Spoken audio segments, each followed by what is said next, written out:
right, what is up, everybody? Keith Jameson, go back at guy 231 across the DFS industry. And it's week 3 of the Premier League, and the standards on this show just keep dropping. So week 1, I was like all prepared, had the hardwire ready to go. Week 2, had the AirPods, wasn't as bad. You know, still could hear some of the roar of the engine. And week 3, here we are, and we have just off the track. I thought I was like being all slick. I got the microphone here, and I decided not to bring the adapter. Just, what are we doing? Anyhow, I hope you can hear me. I hope that I'm not about to spend 20 minutes of screaming, voice raised, just to hear nothing but car and traffic and all that awesome stuff. But anyhow, here we are. Thank you so much for watching. Like, subscribe, comment to the video, to the pod, wherever the heck you're taking this. You know, if you enjoy the content, want me to keep doing it, appreciate the support. Let's jump in. And by the way, I was asked in a DM, people can see me like looking down at my notes, what my notes look like for this. Like, again, top quality production here. So we got that's the notes. 5 games, the odds, couple salaries of important players on the back of a Busch Gardens former parking slip. Anyhow, let's jump into it. 5 games. Really, it's 5 games, but it's 2. Okay?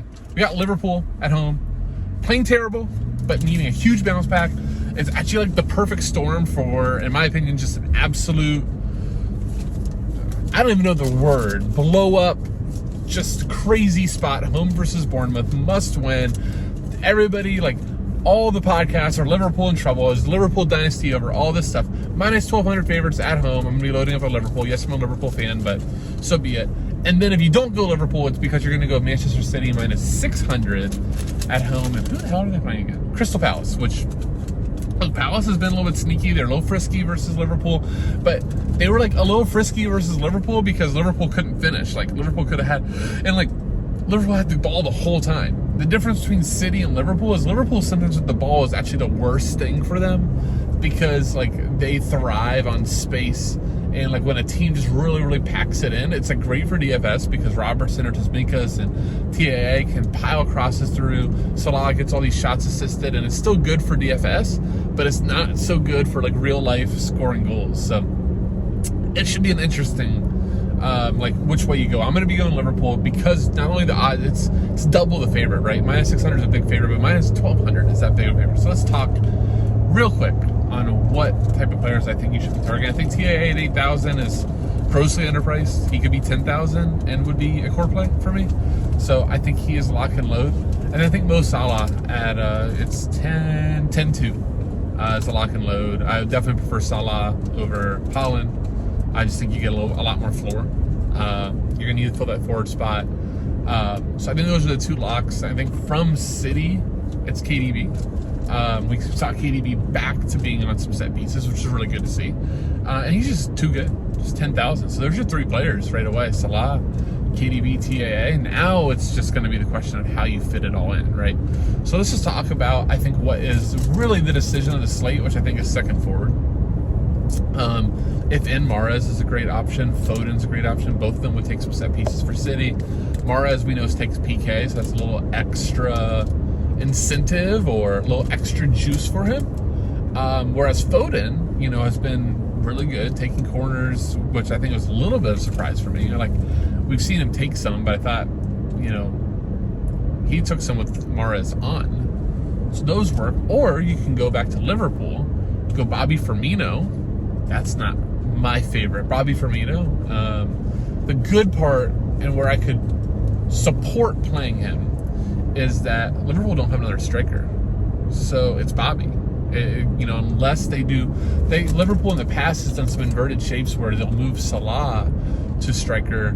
You know, could they bring in Carvalho? Could they move Harvey Elliott up to wing? They don't really have wingers. I think right now it's just Diaz, Firmino, and Salah are the front 3. And there's not much rotation, so you can get Bobby Firmino for 90 minutes as a minus 1,200 favorite for like 7,100, or you can just pay 1,100 more. I think that my preference is Luis Diaz. But again, if you played any of those bunch, I don't think you're crazy. And then you could go, well, Keith, I think I would rather just go set pieces, right? Which I can't fault. Pascal Gross has been awesome. Pascal Gross is like 8,800. I think, personally, it's a little crazy to play him, given the texture of the slate, right? It's one thing when you have, you know, a minus 150 favorite as the biggest one on the slate. Like, so like, let's say that Chelsea, if that's a good example. Chelsea's minus 250 versus Leicester, and they're the biggest favorite on the slate.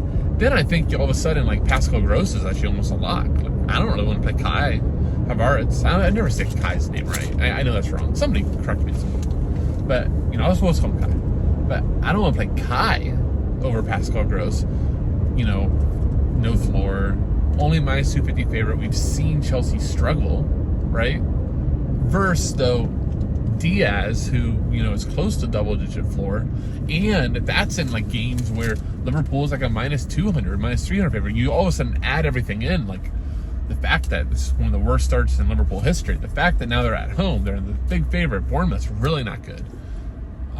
They need the win. All the media attention. Like, look what it did to United, right? I thought United was dead. Like, I expected United to come out, I don't know. I thought they were more in shambles than they were. And, like, United came out, like, they were lit on fire.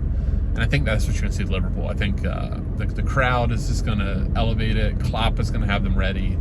I think this could just be an absolute destruction game where Liverpool hangs, you know, 4 or 5 goals, you know, has 20-something shots, 30-something crosses. I mean, it's a nuclear spot from Liverpool. Okay.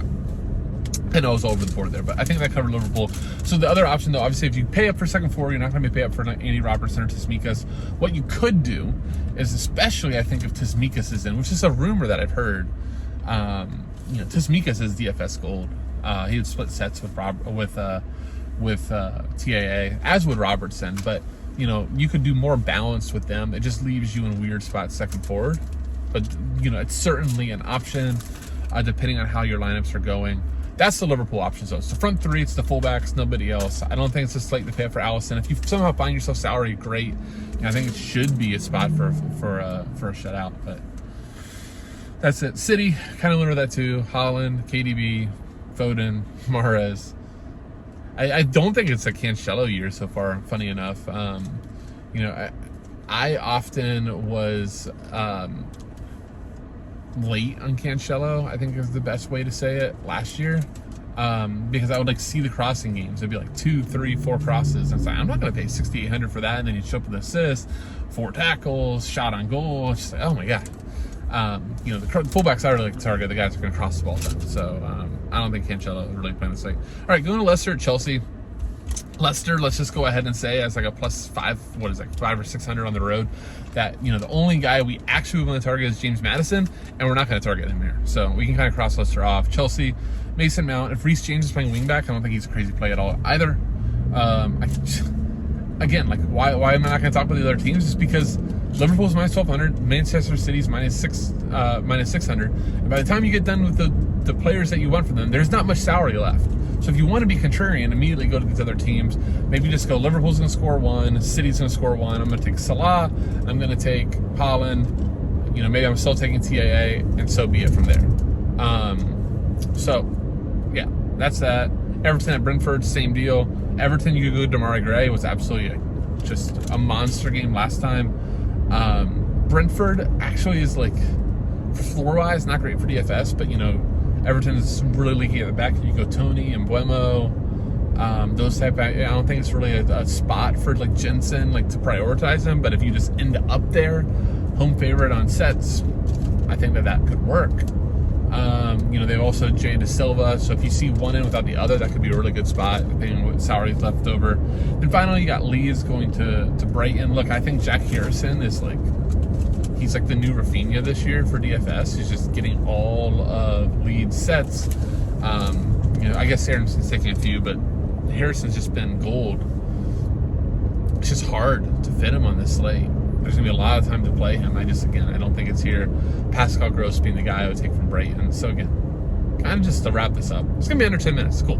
I like it. That way, if this is complete and utter crap and you can barely hear anything, I didn't waste too much of my draft. But I think it's, you fit Salah, you fit KDB, you fit TAA, you decide on one more Liverpool piece or one more City piece, and the rest you're just trying to kind of fit and, you know, see if we get some values that pop up throughout the slate. You know, Fabinho I saw was really cheap if he's back in. it's not like you're expecting him to put up like these huge floors, but it's going, okay, if you think Liverpool's going to score 3 to 4 goals, there's a shot that he's just on the end of one pass that gets to the goal scorer, and now he's going to score 9 to 10 points, and at 30, it was either 34 or 3,600. Now you're kind of off and running. All the City pieces are priced way up. Like Rodri, I saw was like 6,100, which is just crazy. So, all right, that'll do it. Thank you guys so much for watching. Just as the final plug, if you are interested in more coverage, like all the set pieces, live chat as the slate comes out, lineups come out, if there's any surprises, what to do, core plays, all that good stuff, please join. Our soccer chat's a lot of fun. We cover pretty much every single slate during the weekend with the exception of MX because it overlaps MLS, which MLS is amazing. You really want a fun DFS fight at night, play some MLS with us. Just some great times. So anyhow, thank you all so much for watching. With that, I'll say, see ya!